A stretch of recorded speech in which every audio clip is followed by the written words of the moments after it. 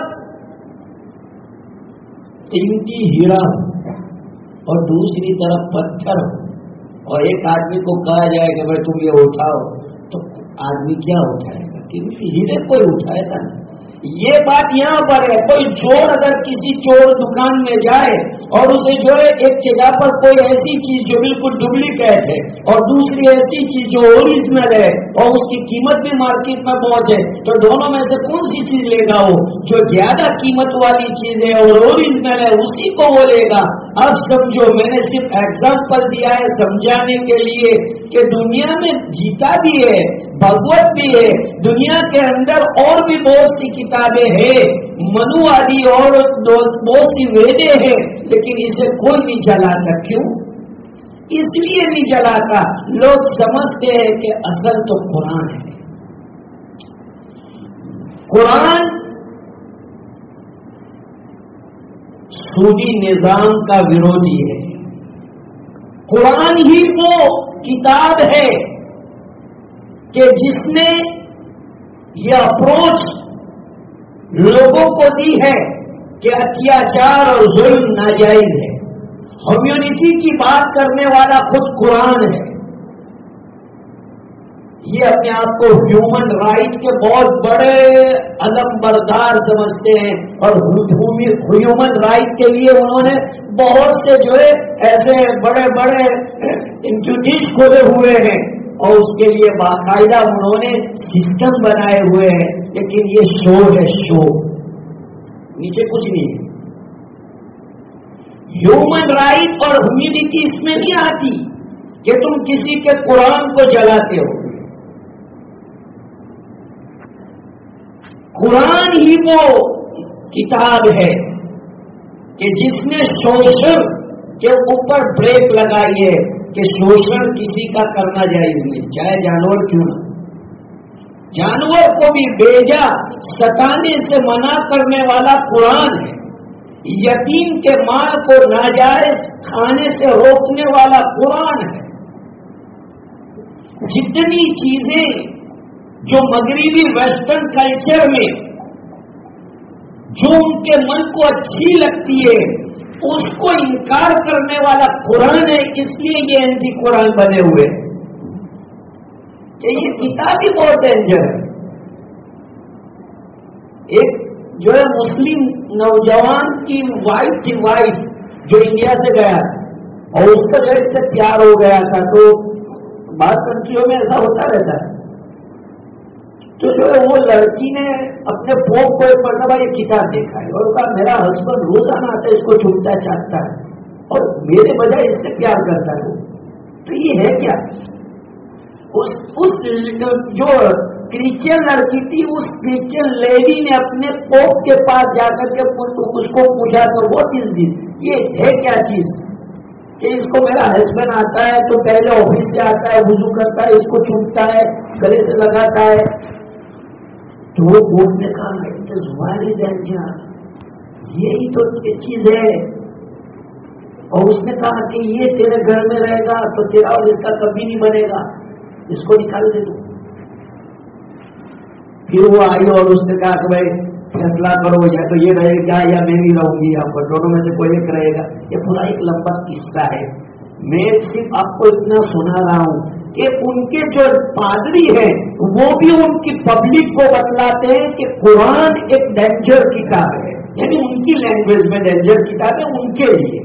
کہ وہ اس کو ایسا سمجھتے ہیں کہ یہ قرآن لوگوں میں اسپرٹ پیدا کرتا ہے، لوگوں کو ایک صحیح اپروچ دیتا ہے، ریئل اپروچ پروموٹ کرنے والی اگر کوئی کتاب ہے تو وہ قرآن مجید ہے جو لوگوں کو ریئل گائیڈ لائن کرتی ہے اور لوگوں کو صحیح راستہ دکھاتی ہے کہ دیکھو اس طرح کیا جائے گا. ایون کہ طلاق کس طرح دی جائے تو اس کا بیان آپ کو کسی کتاب میں نہیں ملے گا، کوئی کتاب میں آپ کو نہیں ملے گا، نہ توریت، نہ انجیل، نہ زبور، نہ گیتا اور نہ کوئی منو والی کوئی کتاب اور نہ وید، کسی کے اندر طلاق کا بیان نہیں ہے. اس لیے ہندوؤں کے اندر پہلے طلاق کا رواج نہیں تھا. اگر شوہر کا انتقال ہو جائے تو پتی کے ساتھ اس کی پتنی کو، اس کی عورت کو ستی کرنے کا رواج تھا، یعنی اس کو جلا دینے کا، زندہ جلا دینے کا حکم تھا.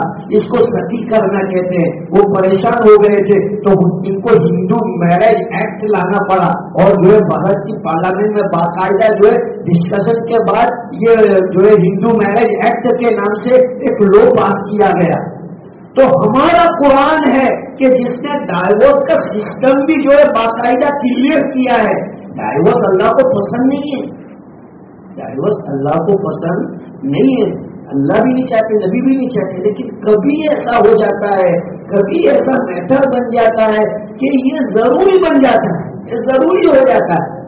تو اس کے لیے یہ ایک ایگزٹ ونڈو ہے، ایک ایگزٹ ڈور ہے.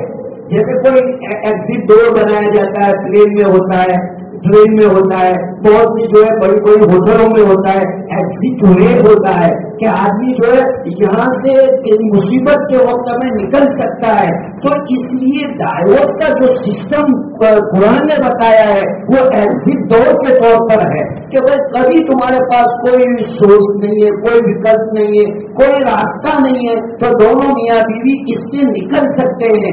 یہ واحد بات بتانے والا قرآن ہے.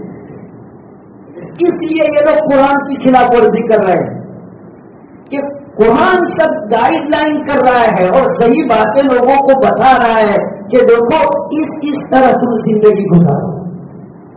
لیکن بزرگوں اور بھائیوں، میں نے ابھی آپ کو بتایا کہ جس چیز کی حفاظت کی ذمہ داری ساتوں زمین و آسمان کے مالک نے دے رکھی ہو تو اس کی فکر مجھے اور آپ کو کیا کرنی چاہیے کہ Allah is best planner. Allah is best planner. اس لیے ویل پلان اللہ کے پاس بہت اچھا پلان ہے. ہمیں اس کے اوپر سیٹسفائی رہنا چاہیے، اطمینان رکھنا چاہیے کہ اللہ ہمارے پلان سے اچھا پلان کر سکتے اور کرتے. اور سب کچھ دنیا میں جو بھی ہے وہ اللہ ہی کی پلاننگ ہے. یہ اللہ ہی کی پلاننگ سے چل رہا ہے. یہ مجھے اور آپ کو سمجھنا چاہیے. اسٹیئرنگ اللہ کے ہاتھ میں ہے. کبھی اللہ تبارک و تعالیٰ ہماری آزمائش کے لیے، ہمیں خوش کرنے کے لیے اللہ تعالیٰ ہماری منشا کے مطابق کوئی پلان سکسیس کر دیتے ہیں تو ہم سمجھتے ہیں کہ یہ پلان جو ہے میری وجہ سے سکسیس ہوا ہے. حالانکہ یہ اللہ نے سکسیس کیا تھا. یہ بالکل ایسا ہوگا جیسے میں ایگزامپل دوں آپ کو کہ ایک چھوٹا بچہ ہوتا ہے اپنے ڈیڈی کے ساتھ کار پہ بیٹھا ہوا ہوتا ہے تو اس کے ڈیڈی اصل تو کار ڈرائیو کر رہے ہیں لیکن اس کے ہاتھ میں اسٹیئرنگ ہوتا ہے. اب جو اس کے ابا کا پیر جو کلچ کے اوپر ہے اور ایکسیلیٹر کے اوپر ہے، پورا سب کچھ جو کنٹرول کر رہا ہے اس کا ڈیڈی. لیکن لڑکا کیا سمجھ رہا ہے کہ بھائی اس کا ہاتھ صرف اسٹیئرنگ کے اوپر ہے تو وہ سمجھ رہا ہے کہ کار کو میں ڈرائیو کر رہا ہوں. اور اس وقت اس کا جو یہ ہوتا ہے وہ دیکھنے جیسا ہوتا ہے کہ وہ ایسا سمجھتا ہے کہ میں گاڑی چلا رہا ہوں. حالانکہ گاڑی چلانے والا تو اس کا باپ ہے. یہ میں نے ایک ایگزامپل دیا ہے کہ یہ دنیا اس کا جو کچھ ہے وہ سب کچھ چلانے والے اللہ ہیں. اس کی پلاننگ ساتوں آسمان پر اللہ کر رہے ہیں. جی ہاں، سورہ رحمان 27ویں پارے میں اللہ نے یہ بات 10ویں رکوع میں بیان فرمائی ہے. کل یوم ہوا فی شان. ہم قرآن پڑھتے نہیں ہیں، ہم نے کیا سمجھا ہے، معاف کرنا، ہم نے کیا سمجھا ہے قرآن دادا مر جائے تو اس کے ختم کے لیے پڑھنے کا، نانی مر جائے دادی مر جائے تو اس کے ختم کے لیے یاسین شریف رکھ لو بس. It is right Quran, it is right of Quran. بس اتنا سمجھتے ہیں ہم کہ قرآن رمضان آیا تراویح پڑھ لو بس ہو گیا. نہیں میرا بھائیو، آپ کی مجلس میں تم کو پرومس کرنا پڑے گا مجھ سے. میں تم سے پرومس کراتا ہوں اگر تم دنیا سے ایمان کی حالت میں جانا چاہتے ہو تو، اگر تم چاہتے ہو کہ ہم دنیا سے ایمان کی حالت میں جاویں تو آج مجھ سے تم پرومس کرو اس اللہ کے پاس گھر میں بیٹھ کر کہ ایوری ڈے آپ قرآن میں کم سے کم 3 آیتیں تو پڑھیں گے. چاہے کچھ بھی آپ کی مجبوری آ جائے، کچھ بھی مجبوری آ جائے، کوئی بھی میٹر ہو جائے، لیکن آپ یہ نیت کرو، آپ سے سب جتنے بیٹھے اور نوجوان طبقہ خاص وہ اس کی نیت کرے کہ انشاءاللہ ہم، جس کو پڑھنا نہیں آتا وہ میری بات سنے غور سے، جس کو پڑھنا نہیں آتا وہ بہانہ نہیں بنائے کہ مجھے پڑھنا نہیں آتا. قرآن کھول کے بیٹھے اور اس کے اوپر انگلی گھما دے، بس صرف 3 آیتوں پہ انگلی گھما دینا اور یہ بس کہ اللہ یہ سب کچھ سچا ہے. اتنا آپ کام کر دینا، انشاءاللہ آپ دنیا سے ایمان کی حالت میں جائیں گے. یہ میں نے آپ کو ایک بہت نارملی جو ہے نسخہ بتلایا، بہت نارملی چیز ہے. اس کو آپ، اور آج تو ٹیکنیکلی زمانہ ہے، آج تو ماشاءاللہ ہر ایک کے جیب میں جو ہے اینڈرائڈ فون ہے اور فون کے اندر، موبائل کے اندر آپ قرآن مجید رکھ سکتے ہیں مسئلے کے اعتبار سے، سمجھے. اور اس کے سارے مسائل ہے، ڈیٹیلس ہے، وہ پوچھا جا سکتا ہے وقت پر. لیکن ابھی اتنی بات ہے کہ آپ اگر جو ٹریولنگ میں ہے اور ڈیوٹی ٹریولنگ بھی آپ اگر مثلا آپ پلین میں بیٹھے ہوئے، ٹرین میں بیٹھے ہوئے، بس میں بیٹھے ہوئے ہیں تو کسی بھی جگہ پر آپ نے قرآن نکالا اور وہ موبائل نکال کر کے آپ نے جو ہے اس کی 2-3 آیتیں پڑھی کلاس. تو اس کے لیے آپ کو یہ کرنا ہوگا. اگر ہم قرآن کی تلاوت نہیں کریں گے اور پھر اس طرح ہوگا تو ہم مجرم ہوں. ہم کو انتظام کرنا پڑے گا. ہمارا جو کام ہے وہ کام کرنے کا، تلاوت کرنے کی، اس کو سمجھنے کی کوشش کرنے کی، بچوں کو پڑھانے کا اور اس کی اشاعت کرنے کی. قرآن کے 5 رائٹ ہیں جو علماء نے بڑے بڑے بیان کیے. بیسیکلی 5 رائٹ ہے قرآن مجید کے. ایک اس پر ایمان لانا، 2 اس کے اوپر جو ہے اس سے محبت کرنا، تیسرا اس کے اندر کبھی کبھی غور و فکر کرنا کہ اللہ کیا کہنا چاہتا ہے، اس کی کوشش، اور چوتھے نمبر پر ہے اس کی تلاوت کرنا، اور 5ویں نمبر کے اوپر ہے اس پر عمل کرنا، اس کے احکام پر عمل کرنا. یہ 5 قسم کے حق جب بندہ ادا کرے تو وہ قرآن کا حق ادا کرنے والا ہو گیا. اللہ پاک مجھے اور آپ کو قرآن کا حق ادا کرنے والا بناوے، اس کی ناقدری سے بچاوے. انشاءاللہ اگر ہم ناقدری سے بچیں گے تو دنیا بھی جو ہے اس کی ناقدری سے بچے گی. اللہ عمل کی توفیق عطا فرمائے. وآخر دعوانا الحمد للہ رب العالمین.